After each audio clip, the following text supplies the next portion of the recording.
열왕기 18장의 말씀으로 또 오후 은혜를 나누도록 하겠습니다. 율법. 어렵지 않습니다. 어렵지 않은데 어렵게 생각하고 있는 것이 율법입니다.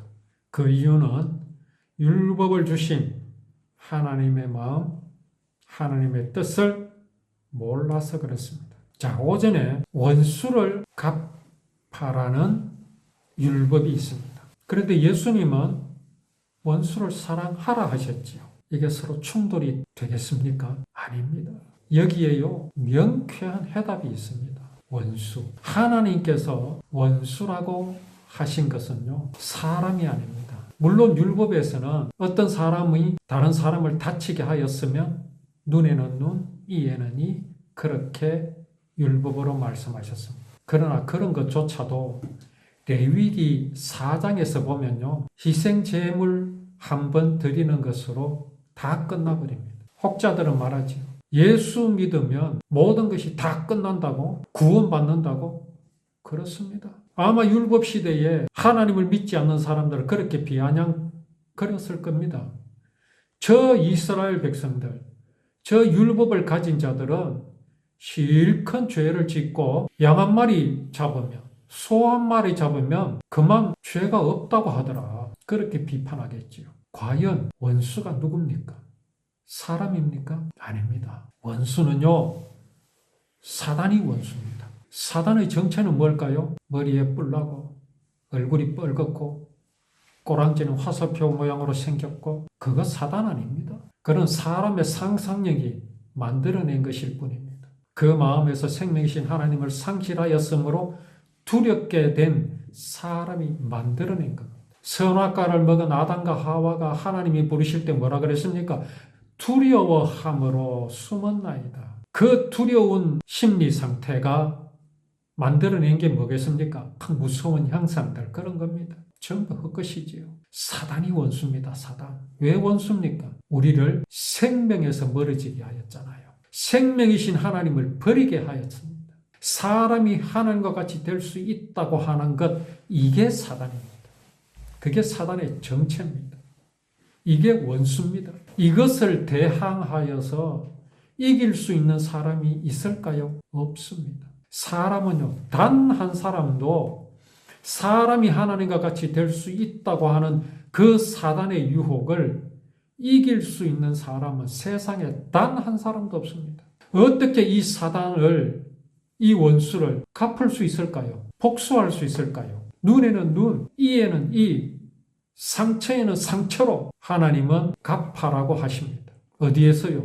율법에서. 사람이 사단을 대항해서 이길 수 있습니까? 두 주먹을 불끈 쥐고 부르르 떨고 나는 할 수 있어, 나는 할 수 있어 한다고 됩니까? 안 됩니다. 그래서 율법에 눈에는 눈, 이에는 이, 상처에는 상처로 갚아라 하신 이 말씀조차도 하나님의 언약입니다.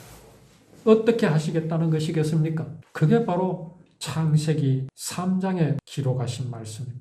어떻게 갚는다고 하십니까? 내가 너로 여자와 원수가 되게 하고 내 후손도 여자의 후손과 원수가 되게 하리니 여자의 후손은 내 머리를 상하게 할 것이요 너는 그의 발꿈치를 상하게 할 것입니다. 이 약속입니다. 사람이 갚는 게 아닙니다. 내가 처리하는 게 아닙니다. 하나님께서 이렇게 하시겠다고 이미 창세기에서부터 약속하십니다. 여자의 후손은 내 머리를 상하게 할 것이요. 상하게 할 것이니까 좀 어감이 순하지요. 이게 영어 성경에는 믹스라고 되어 있습니다. 믹스기에 콩을 넣고 갈아버리면 어떻게 됩니까? 가루가 되지요. 여자의 후손은 사단의 대가리를 믹스해버립니다. 갈아버립니다. 원수를 갚되 확실하게 갚아주십니다. 이 약속을 언제 이루셨습니까? 예수님이 십자가에서 다 이루셨습니다. 그래서 율법은요, 약속입니다. 약속을 지키는 방법은 어떤 겁니까? 내가 약속을 막 이루어내는 겁니까? 약속은 누가 하셨습니까? 사람이 했습니까? 내가 했습니까? 아닙니다. 하나님이 하셨습니다. 그렇다면 약속은 누가 지켜야 합니까? 누가 이루어내야 합니까? 약속을 하신 이가 히스기야 때에 왕이 율법을 지켰습니다. 왕은 율법을 언약으로 알고 율법을 지켰다. 지켰다는 게 뭐라고요? 믿었다 말씀입니다. 그런데 그 신하들은, 그 옆에 충신들은, 그 옆에 관리들은, 정치가들은 왕이 믿음으로 율법을 지키는데 그들은 그냥 지킨 겁니다. 믿음도 없이 모양만 낸 겁니다. 율법을 지키는 것이 막 법을 지켜서 내가 착하고 내가 깨끗하고 내가 하나님께로부터 칭찬을 받고 이런 관점으로 율법을 지키는 것은요, 그건 믿음 아닙니다. 이스라엘의 유대 땅에 그런 현상들이 나타났다 이 말씀입니다. 과연 율법이 무엇이며 율법을 지킨다는 것이 무엇인지를 우리는 정말 바로 알아야 합니다. 그걸 모르게 되면 히스기야 때에 이사야 선지자가 하나님의 말씀으로 지적한 그러한 모습들이 우리에게도 나타날 수 있다는 사실을 우리는 분명히 알아야 합니다. 자, 히스기야가 이 성전을 이제 회복하려고 하지요. 번제를 드리고 아침 저녁으로 번제를 드리고 안식일에도 바치고 초하루 날에도 바치고 여호와의 율법을 명령하고 있는 다른 절기에도 바치고 어떻게 이런 일이 일어날 수 있었습니까?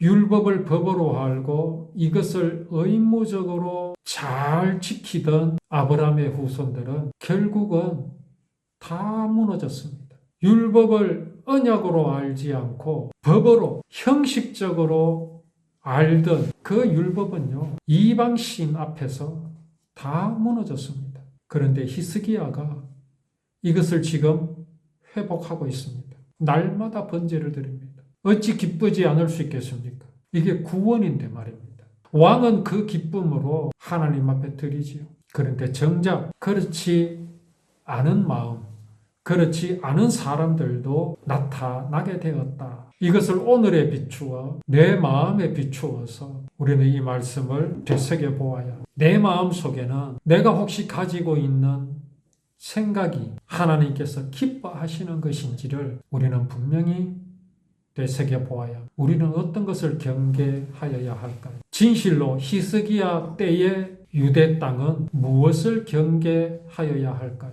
바알과 아세라입니까? 우상입니까? 아닙니다. 여호와의 구원의 언약인 율법을 법으로 지키는 그 생각, 소나 양을 열심히 때려잡고 열심히 절기를 지키는 그것을 경계해야 합니다. 진실로 내 마음이 안식일을 주신 하나님의 마음을 알고 안식일을 지키는지, 유월절을 주신 하나님의 마음을 알고 율법을 지키는지, 소나 양을 잡을 때 이 모양과 모습을 통해서 하나님께서 보여주시고자 하시는 구원의 언약으로 알고 지키는지 항상 경계하여야 합니다. 놓치지 말아야 합니다.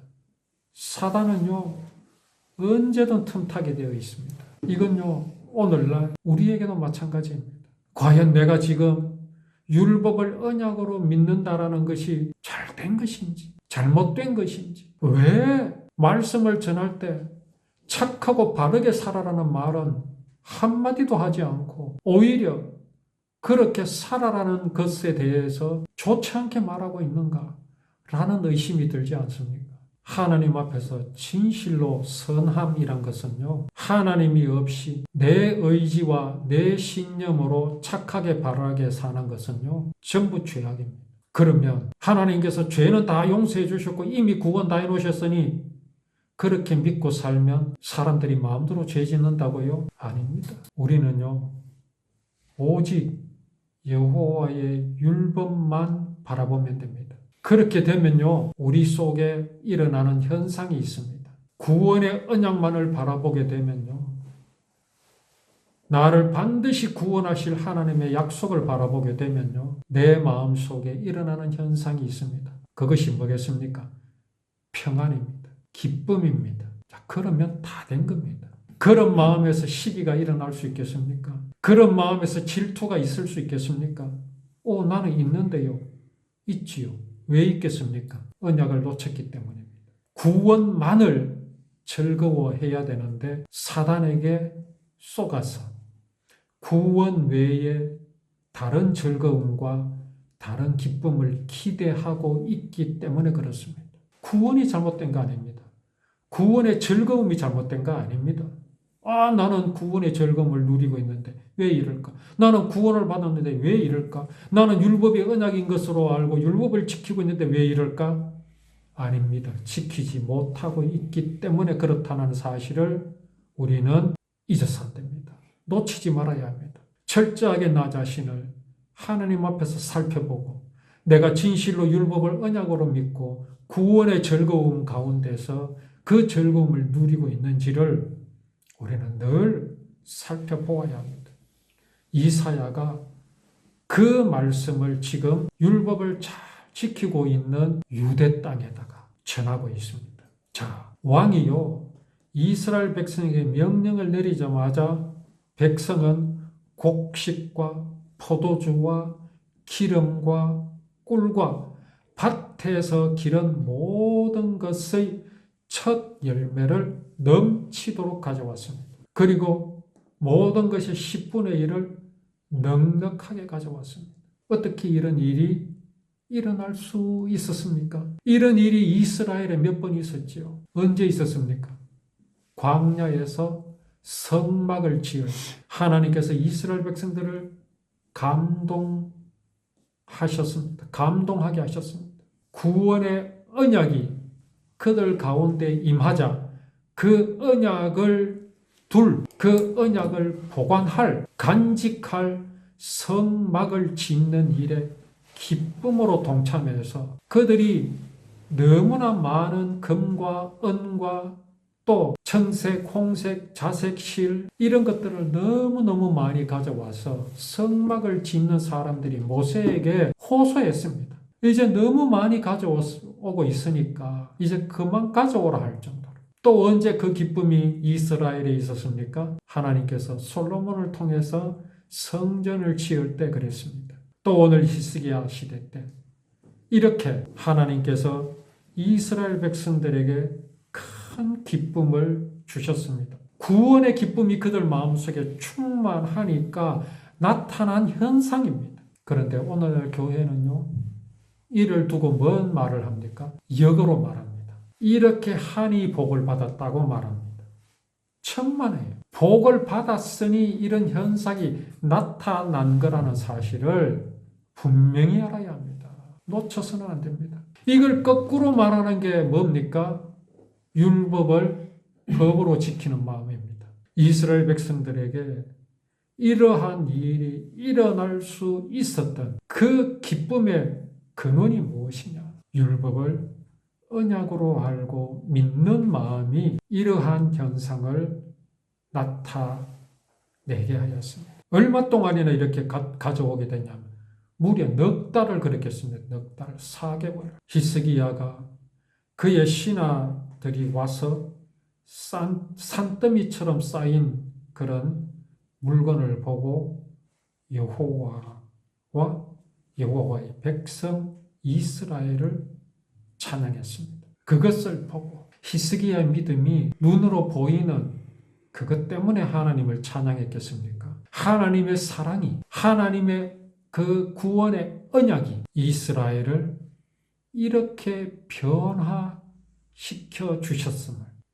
그 전에 이스라엘이 어땠습니까? 성전은요, 문을 닫은 지 오래됐고요. 거미줄이 쳐져 있었습니다. 그런데 그들에게 언약이 임하자 이런 놀라운 하나님을 찬양하고 하나님을 기쁘시게 하는 역사가 나타난 이 현장, 우리는 이것을 똑바로 볼 줄 알아야 합니다. 이런 현상이 내게도, 오늘을 살아가는 내게 일어날 수 있기를 우리는 늘 기도하고 내 마음을 돌아보아 정말 이 현상을 나타나는 것을 방해하는 사단의 세력을 정확하게 꿰뚫어 볼 수 있는 믿음의 눈을 가질 수 있도록 우리는 늘 기도하고 또 말씀을 묵상할 것입니다.